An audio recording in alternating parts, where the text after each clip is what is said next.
So you want to play like one of those drummers whose chops just flow seamlessly from their brain to their hands. Let's talk about it.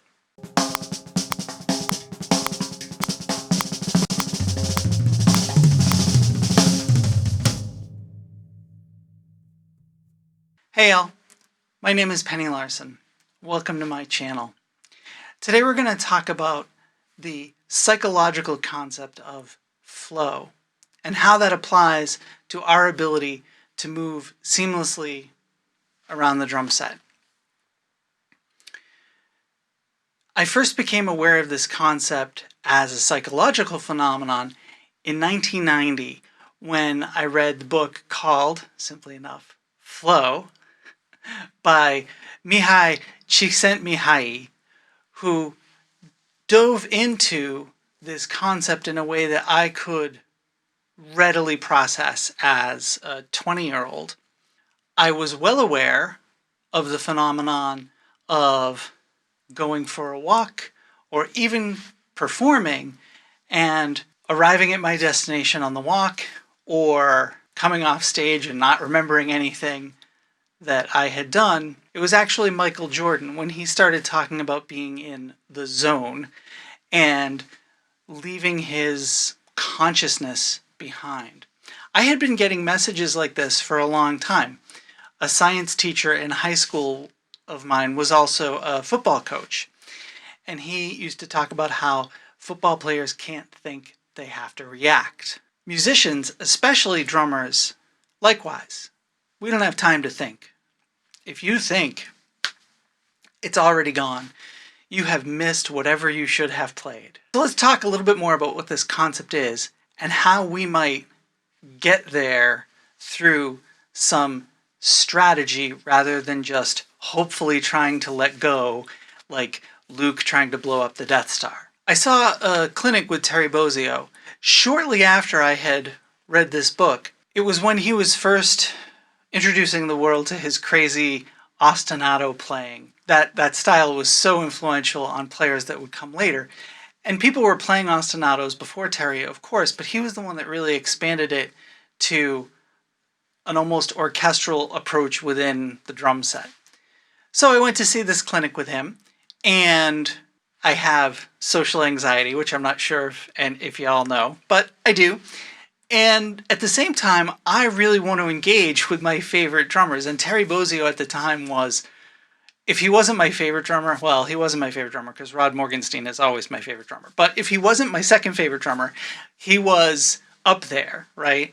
His first video, Solo Drums, had come out, and I was in awe.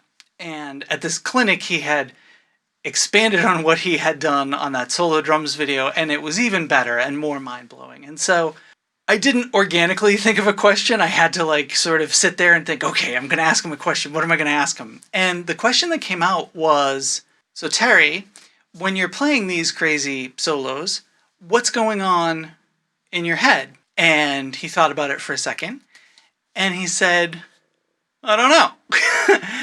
I practice a lot, and then when I hit the stage, I sort of hope that the guy that knows how to drum shows up and plays for me, essentially.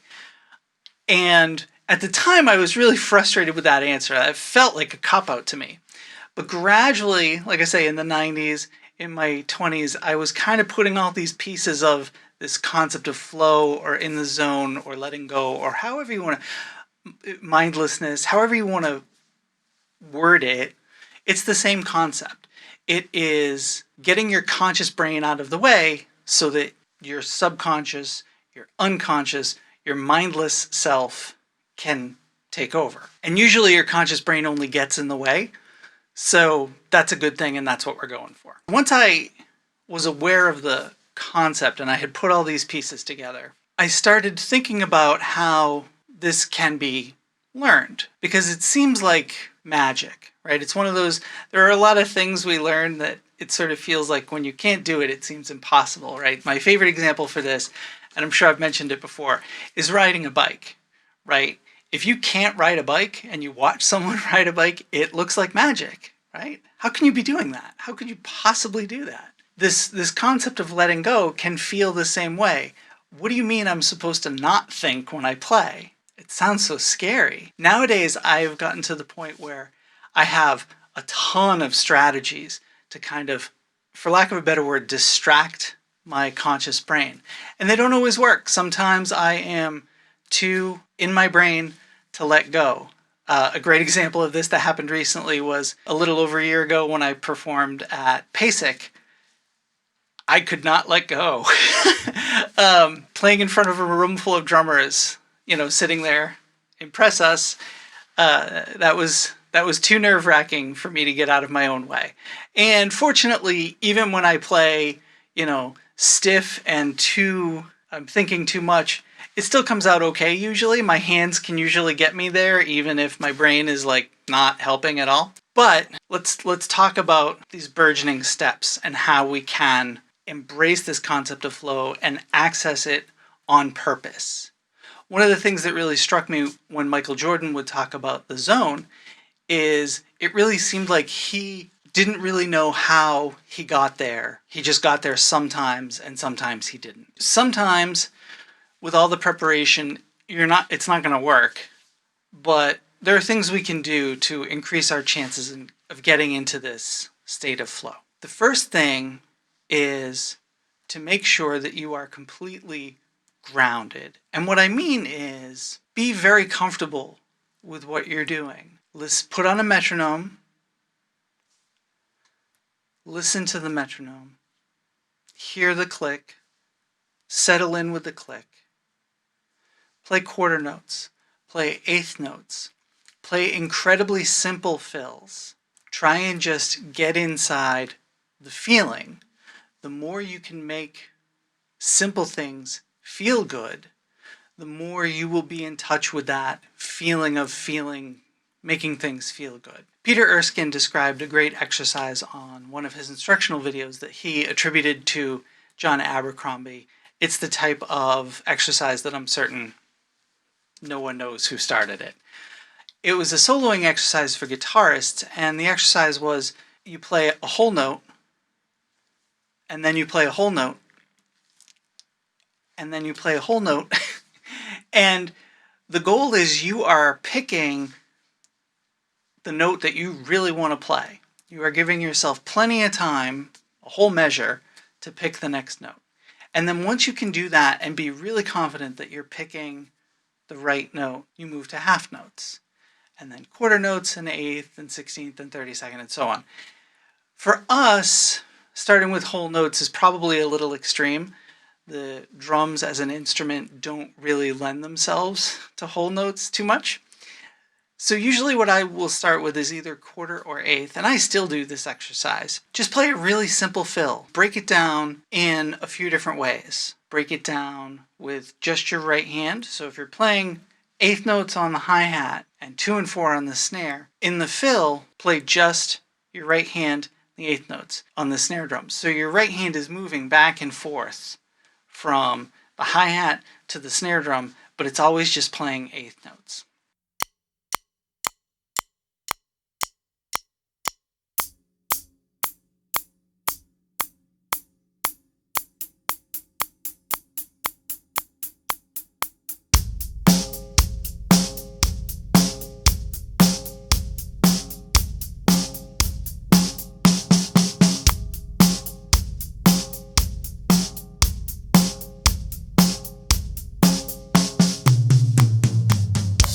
And once you've done that a few times, you can start to move things around the drums.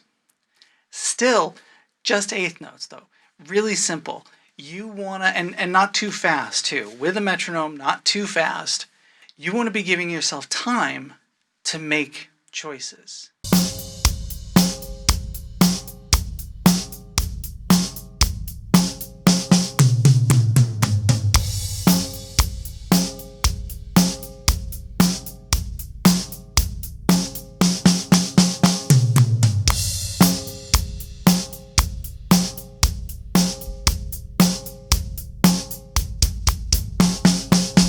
Essentially what you're doing is practicing making choices in the same way that you do paradiddles over and over again And then after a while, you can just kind of play paradiddles without thinking about it. You are doing the same thing for making choices about fills, how to come into a beat, how to come out of a beat, where you can sneak something in, where you can't. You should be at first playing really inside. Only play things that you're sure you can play with no mistakes. You are going for not just training your brain to make these decisions, but also building your confidence. After you've exhausted the eighth notes, you can start adding some sixteenths. You can add 32nds. You can also add some different note values, groups of 5, groups of 7. Throw in all your stuff, but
the note values themselves aren't the important thing.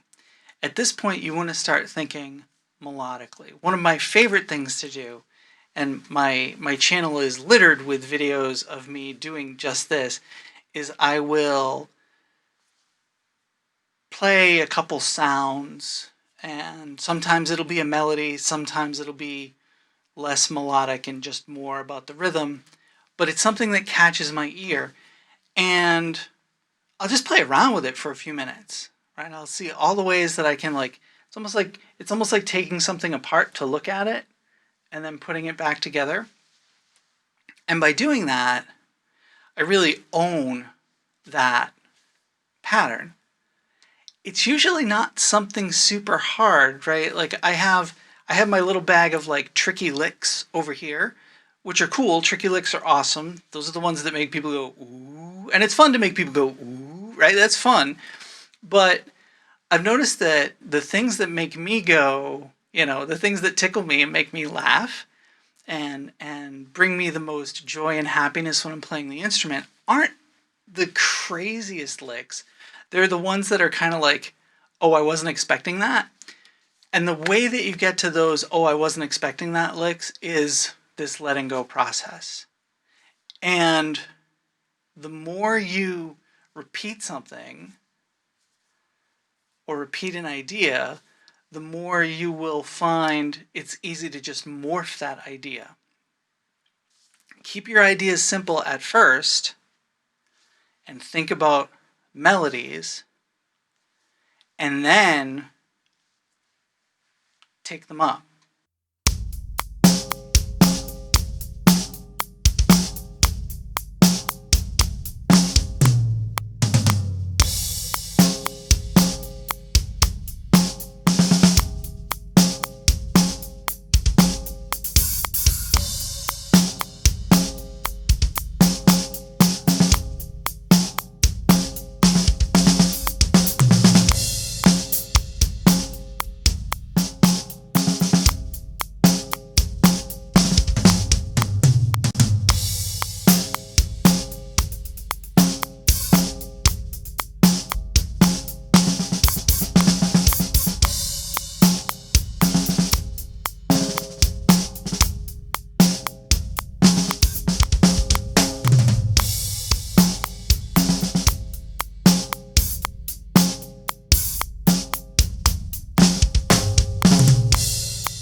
doesn't matter whether the ideas are just on the snare drum or the bass drum, on the quarter notes.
Or playing the whole big kit.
The trick is to experiment with the ideas. Once you've done enough with the simple stuff that you don't make mistakes, do that for a bit, and really do that every time you try and work on this. But after a few minutes, 10, 15 minutes of just playing stuff that's really inside, you know you can do it as easily as you can play paradiddles. And if you can't play paradiddles without thinking about them, work on that too. So once you've practiced for a little bit, keeping things inside, then you start to take a little bit more liberty. Go for things.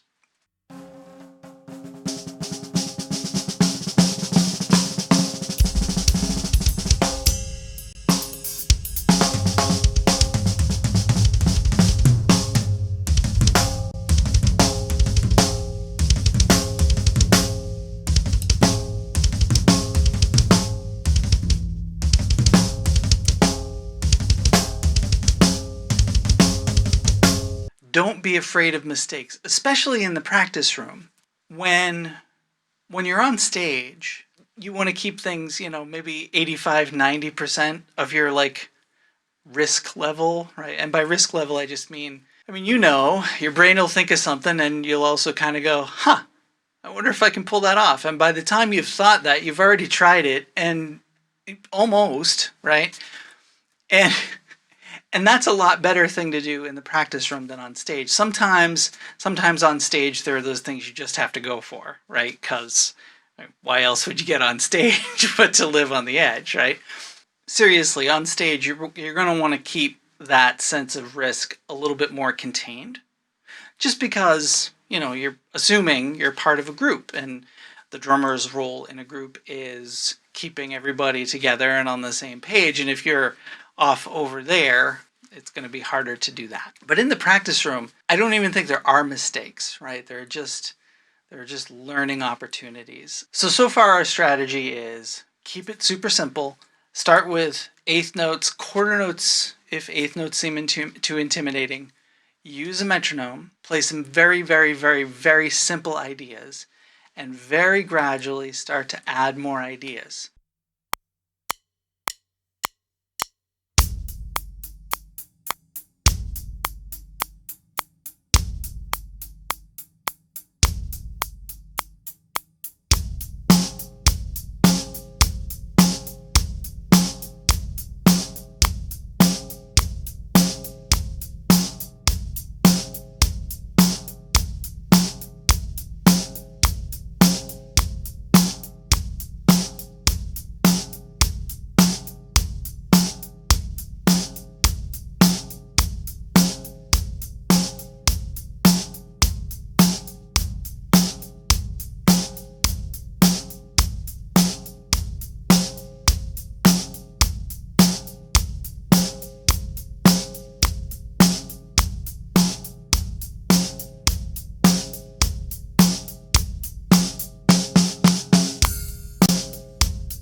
Okay, so that sounds like a pretty standard practice routine.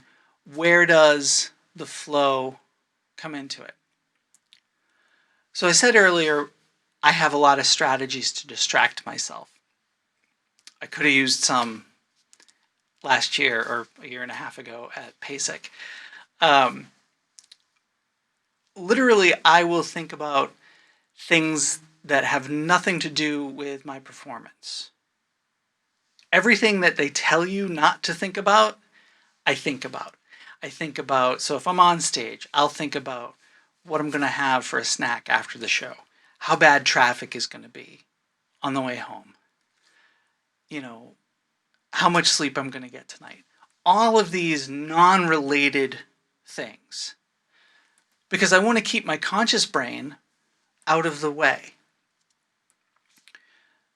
There are some other things you can do too.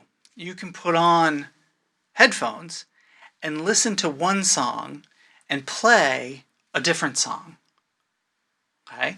You're working on your focus, you're distracting yourself. These things are all related, right? Your focus, your distraction. It's so weird because we're trying to play mindlessly and disconnect from what we're doing consciously. And sometimes the way to do that is to hyper focus at first so that we can like kind of spread the gates and just let go. Finally, after playing with the metronome, after playing with different tempi, different note values, turn off the metronome and just experiment and just play and see how long you can play connecting one idea to the next.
We'll probably do some more videos about this. This is like kind of a very introductory concept to this. If you've never thought about flow and the letting go, you've all experienced this, right? This is the example I used earlier about, you know, going for a walk or a drive somewhere, depending on how old you are. You know, you'll be doing something and your mind will wander, and the next thing you know, either if you were walking, you get to where you were going, or you're driving, you get to where you're going. It's some other, doing the dishes, whatever. You finish the task and you realize, I don't remember finishing doing this, and somehow yet I am done. and that's the goal. That's what we're looking for. That sense of your conscious brain was not involved. And this might not be a way that you want to drum. Maybe you want to be more hyper aware and hyper focused, and that's cool too. That's definitely not what I'm going for, right? I am at best trying to be marginally engaged consciously with the drumming, right? To me, this is drumming is a spiritual act. It is transcendent. And if I am thinking too much about my connection to, words are so bad when it comes to talking about transcendence and spirituality, right? But whatever you want to call it, my connection to that, right? The more I'm thinking, the less I'm going to connect to that, right? So I'm really trying to get myself out of my own way. We will dive deeper into this topic. If you have any questions about this so far, please leave them down below in the comment section, and I will either use those to inform the next video in this topic, or if it's a short thing, I can answer you down below. But so far, our really simple few-step plan: put on a click at a moderate tempo to slow tempo, play eighth notes, play a groove, play a fill, play something that you're making good choices and you're happy about your choices. And if you can't do that, slow down. Kind of the magic sauce for musicians trying to learn things is, if you can't do it, well, slow down. Okay, so if you have trouble and you're feeling like, no, this still feels uneven, I feel unhappy, slow down. Try quarter notes instead of eighth notes. And then just gradually start putting in more and more ideas. Don't think of it as idea A, and then idea B, and then idea C. Try and think in terms of idea A, and then idea A sideways, and then idea A upside down, and then idea A backwards, and then idea A but lowercase a instead of capital A, and then idea A but bold, and then idea A but italic, right? Really try to exhaust each idea. This is how you will build that confidence that will lead to you being able to let go. When you have, like I said earlier, when you have these licks in your hands, right? One of the ones I love is a 6-stroke roll between the right, left, left, foot, foot, right, left, right? Which I got from Dave Weckl, who I'm sure got from other people, right? It's totally one of those like Steve Gadd fusion kind of licks. I abuse that, right? And I try not to. But that is a lick. That is not an idea. That is not flow, right? And those licks that they can show up once you're flowing, but those a lot of times can inhibit this process. So that's why you want to take the same idea and just treat it like Play-Doh, silly putty. Bend it, mold it, pull it, twist it, everything you bop it, sorry. Everything you can do to the idea, do. And then see if you can just keep doing that idea, but try to stop thinking about it. Just let it keep happening. And then pick another idea and gradually make the ideas more complicated. and then try that same thing without the metronome at a bunch of different speeds. I'm not going to give you any false illusions. This is a long process. Like if you've never let go on stage and you want to begin that process, it will take you a little while before you're able to and also confident enough to let go. It's a very jumping out of the nest kind of thing when you finally let yourself do it on stage. I almost don't know how not to do it nowadays, which is for good and bad, right? So everybody's got their approach. Mine is I go up there and, like Terry said, I hope the lady that knows how to drum shows up when I sit down, right? That's I'm going to include a couple more examples there. You know, there have been some playing in this video, but I'm going to include a couple examples, links to examples for you to check out. Drummers that you can listen to for this are Eric Moore is amazing in terms of flow. He just like keeps all those notes going, right? So check out Eric Moore. Terry Bozzio, certainly. He was like kind of the first guy that got me thinking about this. Jojo Mayer is another one that comes to mind, and just, it's almost like another word I would use for this is like kind of Zen playing, right? Just like trance playing. And so that drum and bass style can be really helpful for that letting go too. So the two videos of mine that I'm going to recommend, one is my Hit Like a Girl entry from a couple years ago. I had just gotten a new drum set and I was excited about playing it. So I wanted to put a video online. So I shot a video. I set up my little Zoom video camera. The kit wasn't even mic'd, you know, with close mics. It was just the mic on the video camera, and I just played for, I forget what it was, 5 or 8 minutes or something. And it was all just musical ideas. I wasn't really thinking at all. I was just trying to be musical, take the drums out for a spin, basically, right? And that video got such good response that then I chose to use that for my entry for the Hit Like a Girl contest in 2019, which then that entry won the contest. I wonder if I had purposely done something to enter if it would have been as effective. And then the other is a video where I had an opportunity to play in this room that was designed by Wenger, which is an audio company, I think. And the room has microphones and speakers all around the room, and so you can get the effect of as if you were playing on a giant stage in a giant stadium in this tiny room. Like it gets reflected back to you. The reverb is, you know, and I mean, it's, you know, you're in a small room, so your brain is like, well, I mean, it's not real, but it sounds, the reverb was that nice that it really sounded like I was in a big space.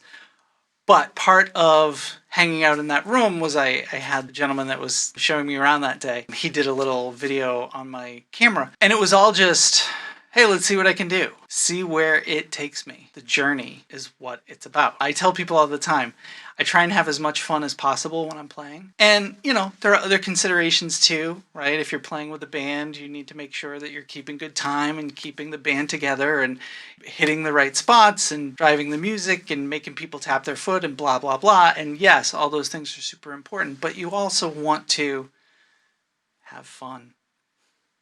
So anyway, that brings us to the end of this first lesson. Like I said, we'll dive more into this topic. This is kind of like a very, hey, what the heck is this concept flow all about? This was introductory. We'll do at least one more lesson with a little bit more playing even, and probably a couple more just so you can get some more. I think the best way to learn this really is just do it. And so I've been talking for a long time, but really just do it. Just play some simple ideas and don't let go of them. Recycle the ideas, rehash the ideas, twist them around, play with them. This is at least the third time I have said that. So that's what it's all about. I will see you all again real soon. If you like this video, I would love it if you gave me a like.